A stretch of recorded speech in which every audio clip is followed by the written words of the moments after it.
Pada video ini kita akan membahas tentang aplikasi hukum Gauss pada sistem-sistem yang memiliki simetri planar. Maka kalau kita lihat gambar ilustrasi di sini, kita bayangkan ada sebuah konduktor, kemudian kita suntikkan pada konduktor tersebut sebuah muatan Q besar. Maka kita bayangkan, bisa jadi pada awalnya muatan-muatan tersebut akan bergerak, akan tersebar, sehingga mencapai kondisi kesetimbangan. Kita akan bertanya bagaimana distribusi muatan dalam konduktor tersebut pada kondisi kesetimbangan. Kalau kita terapkan hukum Gauss pada sistem ini, kita buat persamaan Gauss seperti yang kita gambar di sini, ya kita ingat hukum Gauss itu berarti ya menyatakan bahwa flux medan listrik pada permukaan Gauss ini sama dengan Q dibagi epsilon 0, maka untuk menghitung flux medan listrik di permukaan Gauss, kita harus mengetahui medan listrik di setiap titik di permukaan Gauss ini. Dan prinsip yang penting yang harus kita ingat, pada konduktor yang sudah mencapai kondisi kesetimbangan adalah bahwa medan listrik di dalam konduktor tersebut itu selalu nol. Karena kalau misalnya medan listriknya tidak nol, maka nanti akan ada arus, dan kalau ada arus berarti itu sudah tidak sesuai dengan asumsi kita dari awal, yaitu kondisinya setimbang. Ya, jadi medan listrik di setiap permukaan Gauss ini adalah nol, sehingga fluxnya nol, dan kalau ruas kirinya nol, maka ruas kanannya nol, sehingga muatan yang dicakup oleh permukaan Gauss ini itu nol, sehingga tidak ada muatan di sini. Itu berarti muatan G besar di mana? Di luar permukaan Gauss. Tapi kita bisa membuat permukaan Gauss yang baru yang semakin mendekati permukaan, ya, sehingga kita bisa menyimpulkan bahwa Q besar itu semuanya terdistribusi di permukaannya. Seluruh muatan listrik pada konduktor tersebar pada permukaannya. Sekarang kalau misalnya kita bayangkan konduktor tersebut memiliki lubang, maka ya apakah ada muatan yang tersebar di permukaan yang ada di lubang ini? Itulah pertanyaannya. Kita bisa buat permukaan Gauss yang baru di sini, maka kita bisa terapkan hukum Gauss-nya. Flux pada permukaan Gauss ini nol, karena medan listrik di permukaan Gauss ini nol, ya. Karena permukaan Gauss ini berada semuanya di konduktor, sehingga medan listriknya di setiap titik di permukaan Gauss ini nol, sehingga fluxnya nol. Kalau ruas kiri nol, maka ya ruas kanan nol, sehingga muatan yang dicakup oleh permukaan Gauss ini itu adalah nol. Ini menyimpulkan, ya kita menyimpulkan dari sini bahwa tidak ada muatan yang ada di permukaan dalam konduktor ini. Sehingga kita simpulkan bahwa seluruh muatan listrik pada konduktor tersebar pada permukaan terluarnya, ya pada permukaan luar, tidak ada yang di permukaan dalam. Kemudian, ya, kalau kita memiliki konduktor yang bentuknya tidak simetris seperti ini, maka kita katakan muatan listriknya akan tersebar di permukaan, ya, ketika kondisinya setimbang, muatan listriknya akan tersebar di permukaan, dan distribusi muatan listrik pada permukaan konduktor tersebut pada umumnya tidak merata, ya, karena tidak simetris. Baru kalau kita misalnya punya konduktor yang simetris, bola misalnya, maka baru distribusinya itu merata. Tapi walaupun tidak simetris seperti ini, kita bisa fokus pada bagian kecil dari konduktor ini. Ya, ini kotaknya terlalu berlebihan, harusnya kotaknya itu sangat kecil gitu ya. Tapi kalau kita gambarkan sangat kecil, jadinya nggak kelihatan. Maka kalau kita ambil sebagian kecil dari permukaan konduktor ini, kemudian kita perbesar, maka kita akan dapatkan permukaan yang tampak datar seperti ini. Kita lihat, karena ini konduktor, maka muatannya akan terdistribusi ya di permukaan konduktor tersebut, dan karena ini kecil, ya permukaan ini kecil, maka kita bisa asumsikan distribusi muatan yang ada di permukaan ini itu merata, ya, hanya berlaku pada bagian kecil dari konduktor tadi. Kemudian kalau kita menanyakan bagaimana medan listrik di dalam konduktor, tetap sama seperti tadi, prinsip yang tadi kita miliki, yaitu medan listrik di dalam konduktor itu harus nol kalau kondisinya setimbang. Lalu bagaimana dengan medan listrik yang ada di luar konduktor? Ya, kita punya prinsip yang kedua yang penting di sini, yang wajib untuk kita ingat, yaitu medan listrik tepat di luar konduktor itu selalu tegak lurus dengan permukaan. tepat di dekat permukaan konduktor, di luar konduktor ini, ketika masih dekat dengan permukaan, dia itu tegak lurus. Kalau sudah agak jauh, nah bisa jadi sudah tidak tegak lurus lagi, sudah melengkung. Akan tetapi ketika masih dekat dengan permukaan, dia tegak lurus. Mengapa harus tegak lurus? Karena kalau misalnya medan listriknya itu tidak tegak lurus, misalnya ke arah miring ke sana gitu misalnya ya, maka nanti akan ada permukaan yang akan ada komponen medan listrik yang tegak lurus dan akan ada komponen medan listrik yang sejajar permukaan. Dan komponen medan listrik yang sejajar dengan permukaan ini akan menyebabkan adanya arus di permukaan. Itu sekali lagi bertentangan dengan asumsi kita di awal, yaitu kondisinya itu harus setimbang.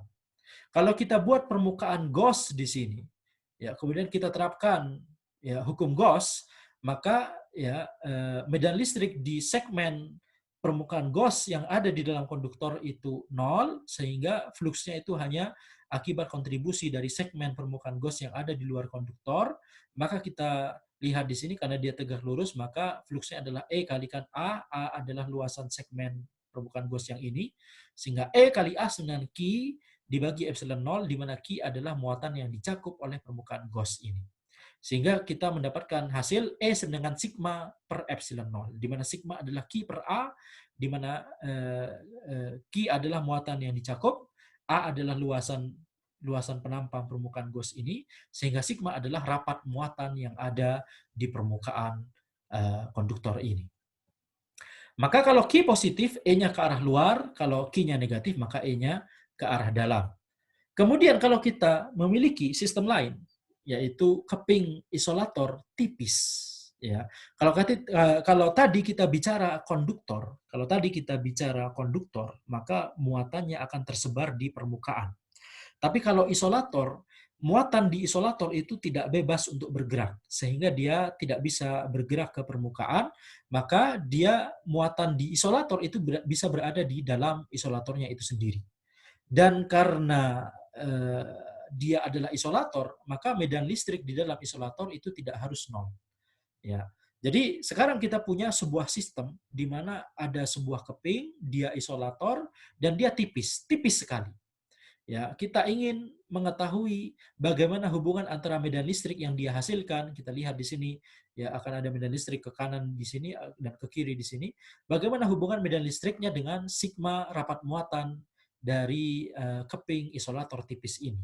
Kalau kita terapkan hukum Gauss dengan permukaan Gauss-nya seperti yang sudah kita gambarkan di sini, maka flux yang ada pada segmen ini dan ini ya itu ya bisa kita asumsikan nol. Mengapa? Karena ya keping isolatornya tipis sekali. Ya, medan listrik di sini tidak nol secara umum. Medan listrik di sini juga tidak nol secara umum karena ini isolator, bukan konduktor. Akan tapi karena ini tipis sekali, maka kita bisa abaikan. Sehingga flux itu kontribusinya berasal secara dominan itu dari permukaan yang luar ini, itu mengapa kita tuliskan fluxnya adalah E kalikan 2A. A yang di kiri dan A yang di kanan. Itu sama dengan Q dibagi epsilon 0, di mana Q adalah muatan yang tercakup di permukaan Gauss ini, sehingga kita dapatkan hasil E sama dengan sigma per 2 epsilon 0, di mana sigma adalah Q per A, adalah rapat muatan di keping isolator tipis ini. Inilah hubungan antara E dengan sigma.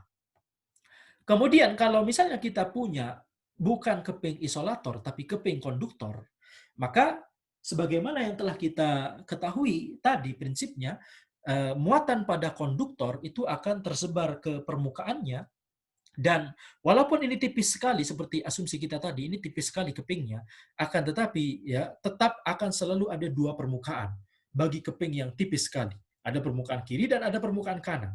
Dia tipis sekali menurut kita, akan tapi menurut muatan-muatan di dalamnya maka itu lumayan besar sehingga muatan tersebut bisa terdistribusi di permukaan yang kiri dan di permukaan yang kanan. Ya. Dan kita lihat di sini ada sigma prime adalah rapat muatan untuk muatan yang ada di permukaan kanan dan juga untuk rapat muatan yang ada di permukaan kiri.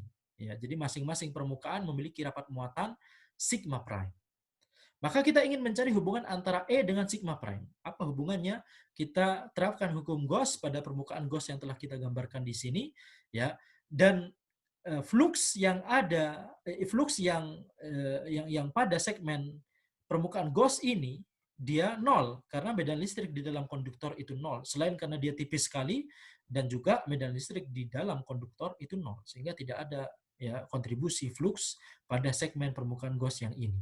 Sehingga kontribusi flux itu ada pada segmen luar dari permukaan gauge, ya segmen dari permukaan gauge yang ada di luar konduktor.